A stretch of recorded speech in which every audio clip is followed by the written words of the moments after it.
ಸದೈವಾನಂದ ಗಿರಿಜಿ ಮಹಾರಾಜರ ಪಾದಗಳಿಗೆ ಭಕ್ತಿಯ ನಮನಗಳನ್ನು ಸಲ್ಲಿಸಿ ಈಗ ತಾನೇ ಆಗಮಿಸಿದಂಥ ಸಾಧುಗಳ ಪಾದಗಳಿಗೆ ಭಕ್ತಿಯನ್ನು ನಮಸ್ಕರಿಸಿ ನನ್ನ ಜೊತೆಗಿದ್ದಂಥ ಈ ಅತಿರುದ್ರ ಮಹಾಯಜ್ಞ ಯಾಗದ ಎಲ್ಲ ಗೌರವಾನ್ವಿತ ಸದಸ್ಯರೇ, ಮಾಧ್ಯಮದ ಸ್ನೇಹಿತರೆ, 11ನೇ ತಾರೀಕಿನಿಂದ ಪ್ರಾರಂಭವಾದಂಥ ಈ ಅತಿರುದ್ರ ಮಹಾಯಜ್ಞ ಯಾಗ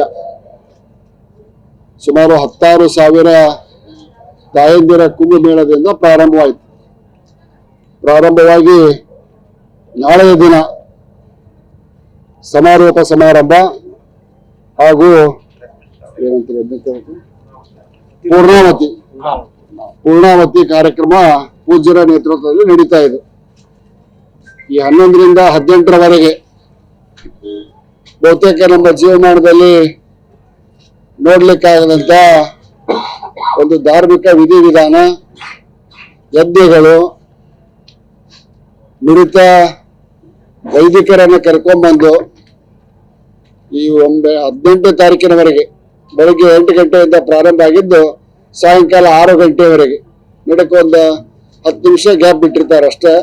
ಇಲ್ಲಿವರೆಗೆ ಶಾಸ್ತ್ರೋಕ್ತವಾಗಿ ಗದಗ ನಗರದಲ್ಲಿ ಪ್ರಥಮ ಬಾರಿಗೆ, ಗದಗ ನಗರ ಅಲ್ಲ, ಈ ಉತ್ತರ ಕರ್ನಾಟಕ ಭಾಗದಲ್ಲಿ ಅಂದ್ರೂ ತಪ್ಪಾಗ್ಲಿಕ್ಕಿಲ್ಲ, ಪ್ರಥಮ ಬಾರಿಗೆ ಯಶಸ್ವಿಯಾಗಿ ಜರುಗಿ ನಮ್ಮನ್ನೆಲ್ಲ ಪಾವನ ಮಾಡುವಂತ ಕಾರ್ಯಕ್ರಮವನ್ನು ಹಮ್ಮಿಕೊಂಡಂತ ಪೂಜ್ಯರ ಪಾದಗಳಿಗೆ ಮತ್ತೊಮ್ಮೆ ನಮನಗಳನ್ನು ನಾನು ಸಲ್ಲಿಸ್ಲಿಕ್ಕೆ ಇಚ್ಛೆ ಪಡ್ತೇನೆ.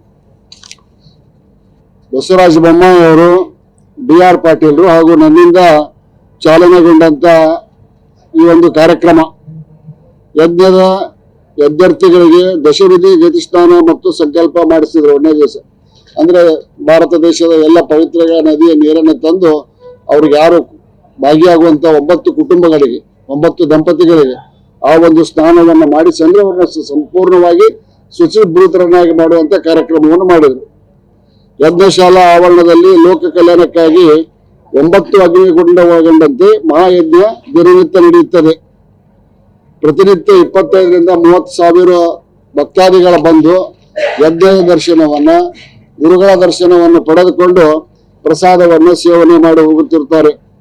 ಪ್ರತಿನಿತ್ಯ ಬಂದಂತ ಎಲ್ಲ ಜನ ಸಮೂಹಕ್ಕೂ ಪ್ರಸಾದದ ವ್ಯವಸ್ಥೆಯನ್ನ ಆಯೋಜಕರು ಹಮ್ಮಿಕೊಂಡಿದ್ದಾರೆ. ವಿವಿಧ ಸಂಘ ಸಂಸ್ಥೆಗಳು, ಸಮಾಜದ ಪ್ರಮುಖರು ಸ್ವಯಂ ಸೇವಾ ಕಾರ್ಯಕ್ರಮದಲ್ಲಿ ನಿರತರಾಗಿರುತ್ತಾರೆ.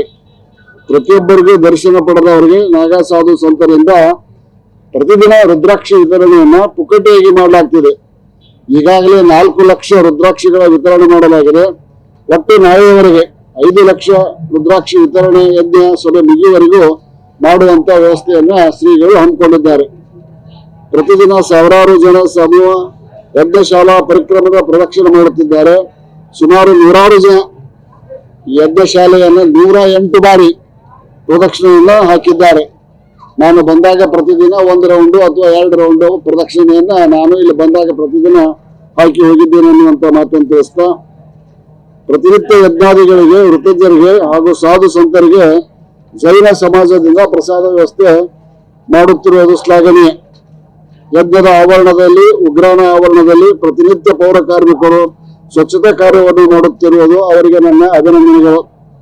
ಗದಗದ KH ಪಾಟೀಲ್ ಸರ್ಕಾರಿ ವೈದ್ಯಕೀಯ ಶಿಕ್ಷಣ ಸಂಸ್ಥೆಯಿಂದ ಯಜ್ಞ ಪ್ರಾರಂಭದಿಂದ ನಿರಂತರ ಆಂಬ್ಯುಲೆನ್ಸ್ ಸೇವೆ ಒದಗಿಸಿಕೊಟ್ಟಿರುತ್ತಾರೆ, ಅವರಿಗೂ ಕೂಡ ಅಭಿನಂದನೆಗಳು.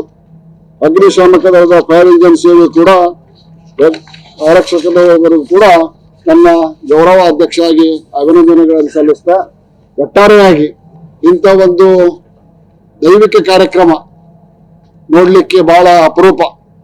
ಮನೆಯಲ್ಲಿ ನಾವು ಪೂಜೆ ಪುನಸ್ಕಾರ ಮಾಡಬಹುದು, ಹೋಮಗಳನ್ನು ಮಾಡಬಹುದು, ರುದ್ರಾಭಿಷೇಕ ಮಾಡಬಹುದು. ಕೇವಲ ಒಬ್ಬ ಸ್ವಾಮಿಗಳನ್ನ, ಒಬ್ಬ ಸಾಧುಗಳನ್ನ, ಒಬ್ಬ ಬ್ರಾಹ್ಮಣನ ಕರ್ಕೊಂಡ್ಬಂದು ಮಾಡ್ತೇವೆ. ಇಂಥ ಸಾಮೂಹಿಕವಾಗಿ ಬಂದಂತ ಎಲ್ಲ ಜನರಿಗೆ ದರ್ಶನದ ಭಾಗ್ಯ ಸಿಗಬೇಕು, ಅದ್ರ ಪ್ರದಕ್ಷಿಣೆ ಹಾಕುವಂತ ಅವಕಾಶ ಇರಬೇಕು. ಒಳಗೆ ಯಾರಿಗೂ ಅವಕಾಶ ಇಲ್ಲ, ಯಾಕಂದ್ರೆ ಅದನ್ನ ಮಡಿ ಮಾಡಿ ಅವ್ರಿಗೆ ಸ್ನಾನ ಮಾಡಿ ಅವ್ರಷ್ಟೇ ಒಳಗೆ ಹೋಗ್ಬೇಕು. ನಮಗೂ ಯಾರಿಗೂ ಒಳಗೆ ಹೋಗಕ್ಕೆ ಅವಕಾಶ ಇಲ್ಲ, ನಾವು ಕೂಡ ಬಾಕಲ್ದ ನಿಂತ ದರ್ಶನ ಮಾಡ್ಕೋಬೇಕು ಅನ್ನುವಂತ ವ್ಯವಸ್ಥೆಯನ್ನು ಮಾಡ್ಯಾರ. ಇಂಥ ಒಂದು ವ್ಯವಸ್ಥೆ ಬಹುತೇಕ ಇದು ನೋಡ್ರಿ, ನಾನು ಅತ್ಯಂತ ಸ್ಪಷ್ಟವಾಗಿ ಹೇಳ ಬಯಸ್ತೇನೆ.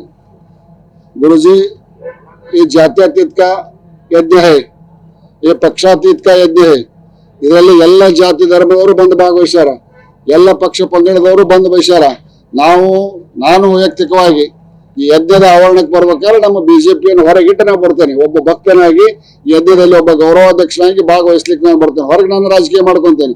ಯಜ್ಞದ ಪಾಠಶಾಲೆಗೆ ಬರ್ಬೇಕಾದ್ರೆ ನನ್ನ ಪೂರ್ವಾಶ್ರಮದ ಪಕ್ಷದವನ್ನ ಹೊರಗಿಟ್ಟ ಒಬ್ಬ ಭಕ್ತನಾಗಿ ಇಲ್ಲಿ ಬಂದು ನಾನು ಕೂಡ ಪ್ರತಿದಿನ ಬಂದು ಅದನ್ನ ಪರಿಕರಣೆಯನ್ನು ಮಾಡಿ ಹೋಗುವಂತ ಸಂಪ್ರದಾಯ ಇಟ್ಕೊಂಡಿದ್ದೇನೆ. ಇಂಥ ಒಂದು ಲೋಕ ಕಲ್ಯಾಣಕ್ಕಾಗಿ ಈ ಯಜ್ಞವನ್ನ ಮಾಡಿ ನಾಳೆ ಇದರ ಸಮಾರೋಪ ಸಮಾರಂಭ ಮತ್ತು ಧರ್ಮಸಭೆ ಮತ್ತು ಪೂರ್ಣಾಹುತಿ ಕಾರ್ಯಕ್ರಮ, ಆಮೇಲೆ ಸಹಾಯ ಮಾಡಿದಂತ ಎಲ್ಲರಿಗೂ ಸನ್ಮಾನ ಕಾರ್ಯಕ್ರಮ. ಈ ಒಂದು 11ರಿಂದ ಇವತ್ತಿನವರೆಗೆ ಬಂದಂತ ಪೂಜ್ಯರು ಕಾಶಿಪೀಠದ ಪೂರ್ವಚಂದ್ರ ಚಂದ್ರಶೇಖರ್ ಶಿವಾಚಾರ್ಯರು, ಶಿಡಿ ಮಠದ ಶ್ರೀಗಳು, ಕಾಗಿನೆಲೆ ಶಾಖಾಪೀಠದ ಪೂಜ್ಯರಾದಂಥ ಅಮೋಘ ಸಿದ್ಧಾನಂದಪುರಿ ಶ್ರೀಗಳು, ಶ್ರೀ ಮಹಂತ ನಾರಾಯಣ ಗಿರಿಜಿ ಮಹಾರಾಜ್ ಪ್ರಯಾಗರಾಜ್ ಕುಂಭಮೇಳ, ಶ್ರೀ ಮಹಂತ ಕಂಚಿನ ಗಿರಿಜಿ ಮಹಾರಾಜ್ ಮಹಾಮಂಡಲೇಶ್ವರ ಅಖಾಡ, ಮಹಂತ ಧೀರೇಂದ್ರ ಗಿರಿಜಿ ಅವರು, ಮಂಗೇಶ್ ನಮ್ಮ RSSನ ಪ್ರಮುಖರಾದಂತಹ ಮಂಗೇಶ್ ಬೆಂಡೆ ಅವರು, ರಘುನಂದನ್ ಜಿ ಅವರು ಭೇಟಿ ನೀಡಿ ಕಲ್ಯಾಣ ಕಾರ್ಯಕ್ರಮ ಶುಭ ಹಾರೈಸಿದ್ದಾರೆ. ಇವತ್ತು ಈಗ ತಾನೇ ಹೊಸಳ್ಳಿಯ ಬೋಧೇಶ್ವರ ಶ್ರೀಗಳು, ಆಮೇಲೆ ಬೆಳಗಾನೂರು ಚಿಕ್ಕೇನಕೊಪ್ಪ ಶ್ರೀಗಳು ಬಂದು ಇದರಲ್ಲಿ ಭಾಗಿಯಾಗಿದ್ದಾರೆ. ನಾಳೆ ದಿನ ಈ ಭಾಗದ ಎಲ್ಲ ಸಾಧು ಸಂತರಿಗೆ ಆಹ್ವಾನವನ್ನು ನೀಡಲಾಗಿದೆ. ಶ್ರೀಮನ್ ಅಭಿನಯ ಮೃತ್ಯುಂಜಯ ಮಹಾಸ್ವಾಮಿಗಳು, ಅನ್ನದಾನೇಶ್ವರ ಮಠ, ಜಗದ್ಗುರು ಬೋಧೇಶ್ವರ ಸ್ವಾಮಿಗಳು, ಶಿವಶಾಂತಿ ವೀರಶರಣರು, ಶಾಂತಲಿಂಗ ಮಹಾಸ್ವಾಮಿಗಳು, ಕೊಟ್ಟೂರು ಬಸವೇಶ್ವರ ಶಿವಾಚಾರ್ಯ ಮಹಾಸ್ವಾಮಿಗಳು, ಅಭಿನವ ಎಚ್ಚರ ಸ್ವಾಮಿಗಳು, ಇಷ್ಟೆಲ್ಲ ಜನರು ಇದ್ದಾರೆ. ಎಲ್ಲ ಜನರು ನಾಳೆ ಕಾರ್ಯಕ್ರಮದಲ್ಲಿ ಭಾಗಿಯಾಗ್ತಾರೆ. ನಾಳೆ ಪೂರ್ಣಾವತಿ ಆದ ನಂತರ ಧರ್ಮಸಭೆ ನಡೀತೈತಿ. ಆ ಧರ್ಮಸಭೆಗೆ ಎಲ್ಲ ಮಾಧ್ಯಮದ ಸ್ನೇಹಿತರು ಆಗಮಿಸಿ ಪ್ರಚಾರವನ್ನು ಕೊಡಬೇಕು. ಈ ಒಂದು ಕಾರ್ಯಕ್ರಮ ಅತ್ಯಂತ ಯಶಸ್ವಿಯಾಗಿ ಒಬ್ಬರಿಗೂ ಪ್ರಸಾದದ ಕೊರತೆ ಆಗದ ರೀತಿಯಲ್ಲಿ ಬಂದಂಥ ಭಕ್ತಾದಿಗಳಿಗೆ ಎಲ್ಲರಿಗೂ ಯಜ್ಞವನ್ನು ನೋಡುವಂತ 5 लाख रुद्राक्ष फ्री वितरण किया गया, इसमें 4.5 लाख बट गए। बोला मैं जी 4.5 लाख रुद्राक्ष अब तक लोग लेके जा चुके हैं। बोलता अभी बोला और एक बार बोलता ಬಂದಂಥ ಎಲ್ಲ ಜನರಿಗೂ ಪ್ರದಕ್ಷಿಣೆ ಹಾಕಲಿಕ್ಕೆ ನೂಕಲಾಗದ ರೀತಿಯಲ್ಲಿ ಸಹಕರಿಸಿದಂಥ ಆರಕ್ಷಕ ಇಲಾಖೆಯವರು ಇರ್ಬೋದು, ನೀರು ಸಪ್ಲೈ ಮಾಡಿದವರು ಇರ್ಬೋದು, ನಮಗೆಲ್ಲ ರಕ್ಷಣೆ ಒದಗಿಸಿದ ಎಲ್ಲರಿಗೂ ಅಭಿನಂದನೆಗಳನ್ನು ಸಲ್ಲಿಸ್ತಾ, ಇದುವರೆಗೂ ಪುಕ್ಕಟ್ಟಿಯಾಗಿ ಅತ್ಯಂತ ಶ್ರೇಷ್ಠ ರುದ್ರಾಕ್ಷಿ ಹಿಮಾಲಯದಿಂದ ಕಾಠ್ಮಂಡುವಿನಿಂದ ತಂದಂಥ ರುದ್ರಾಕ್ಷಿ ಇಲ್ಲಿ ಪೇಟೆಗೆ ಸಿಗ್ತಾವಲ್ಲ ಅವಲ್ಲ, ಶ್ರೇಷ್ಠ ರುದ್ರಾಕ್ಷಿ. ಈಗಾಗಲೇ 4.5 ಲಕ್ಷ ರುದ್ರಾಕ್ಷಿಗಳ ವಿತರಣೆ ಪುಕ್ಕಟ್ಟಿಯಾಗಿ ಮಾಡಲಾಗಿದೆ ಭಕ್ತಾದಿಗಳಿಗೆ. ಇನ್ನೂ ನಾಳೆ ಮಟ್ಟ ಅಂದರೆ ಇನ್ನೂ ಒಂದು 50,000 ರುದ್ರಾಕ್ಷಿಯನ್ನು ವಿತರಣೆ ಮಾಡುವಂಥ ಕಾರ್ಯಕ್ರಮ ಕೂಡ ಇದೆ. ಪೂಜ್ಯರು ನನಗೂ ಕೂಡ ಈ ರುದ್ರಾಕ್ಷಿಯನ್ನು ಕೊಟ್ಟಾರ ಅನ್ನೋದನ್ನು ಸ್ಮರಿಸಿಕೊಂಡು ತಾವೇನು ಇಲ್ಲಿವರೆಗೆ ಸಹಕಾರ ಕೊಟ್ಟರೆ ಮಾಧ್ಯಮದ ಸ್ನೇಹಿತರು ನಾಳೆ ದಿವಸ ಇದಕ್ಕೆ ಬಂದು ಸಹಕಾರವನ್ನು ಕೊಟ್ಟು ಇಲ್ಲಿ ನಡೆದಂಥ ಕಾರ್ಯಕ್ರಮಗಳನ್ನು ಹೊರ ಜಗತ್ತಿಗೆ ತಿಳಿಸುವ ಮುಖಾಂತರ, ಕಾರಣ ನಮ್ಮದು ನಾಳೆಗೆ ಮುಗಿತೈತಿ, ಇದರಿಂದ ಪ್ರೇರೇಪಿತರಾಗಿ ಮತ್ತು ಬೇರೆ ಜಿಲ್ಲೆಯವರು ಇಂಥ ಕಾರ್ಯಕ್ರಮಕ್ಕೆ ಶ್ರೀಗಳನ್ನು ಆಹ್ವಾನಿಸಲಿ, ಲೋಕ ಕಲ್ಯಾಣಕ್ಕಾಗಿ ಇಂಥ ಯಜ್ಞ ಯಾಗಾದಿಗಳು ನಡೀಲಿ ಅನ್ನುವಂಥ ಮಾತನ್ನು ಹೇಳ್ತಾ, ಪ್ರಾರಂಭದಲ್ಲಿ ಸ್ವಲ್ಪ ತೊಂದರೆ ಆಯಿತು. ಆ ತೊಂದರೆ ಆದಾಗ ನಾನು ಹೇಳಿದೆ ಅವತ್ತು ನಿಮ್ಮ ಮಾಧ್ಯಮದಿಂದ ಸಮುದ್ರ ಮಂಥನ ನಡೆದಾಗ ಮೊದಲು ಬಂದಿದ್ದು ವಿಷ, ಆಮೇಲೆ ಅಮೃತ ಬಂತಂತ. ಹಾಗೆ ಅಮೃತ ಬಂದು ಯಜ್ಞ ಸಾಂಗಾಂಗವಾಗಿ ನಡೆದಿದೆ. ನಾಳೆ ಸಂಪನ್ನಗೊಳ್ಳುತ್ತದೆ. ತಮ್ಮೆಲ್ಲರ ಉಪಸ್ಥಿತಿಯನ್ನು ಕೋರಲಾಗಿದೆ.